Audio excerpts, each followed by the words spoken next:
This is the icon of Rome, the she-wolf said to have saved the city's founders, Romulus and Remus. It's a legendary story of divine providence and wild strength that's at the very soul of the eternal city. But what if the entire story hinges on a single word? What if the truth behind this myth points to a far more scandalous and human secret about the birth of Rome? What if the city's founding wasn't so divine, but was a brilliant piece of historical rebranding, hiding a secret in plain sight? First, let's remember the epic tale the Romans told. It starts when a king, Numitor, is overthrown by his cruel brother, Amulius.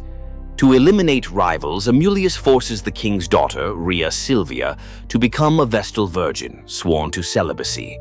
No heirs, no problem. But Amulius didn't count on the gods. Rhea Silvia is visited by Mars, the god of war, and gives birth to twin boys, Romulus and Remus. Furious, King Amulius orders the babies thrown into the Tiber River. But the servant takes pity and leaves their basket in the current, where it snags in the roots of a tree. As the twins cry, their salvation arrives in the form of a she-wolf. Having just lost her own pups, she nurses the infants instead of harming them. This act is the core of the myth.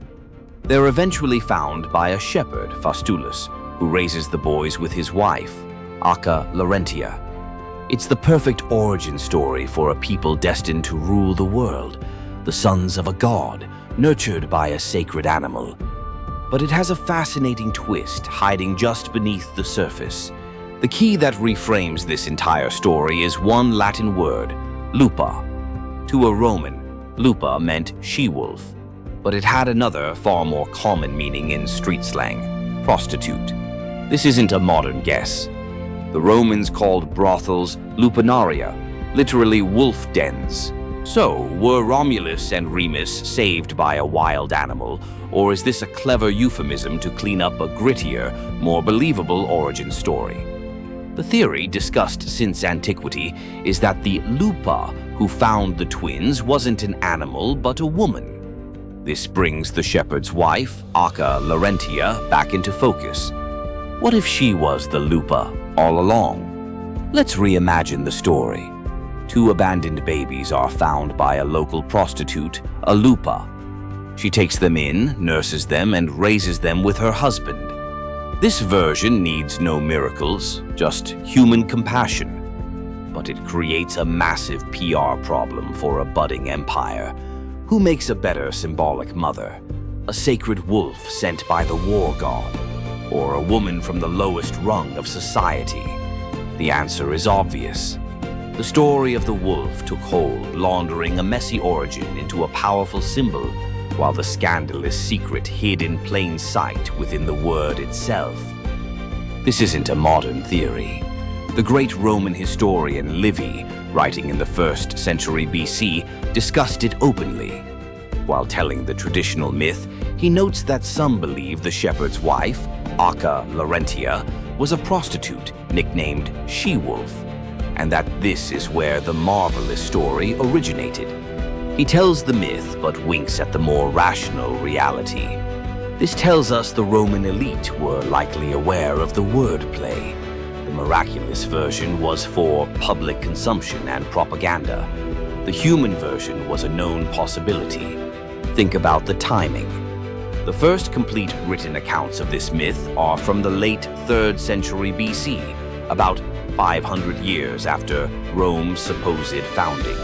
That's more than enough time for a gritty story about two boys raised by a prostitute to be polished into a divine epic. As Rome grew, it needed an origin story to match its ambition.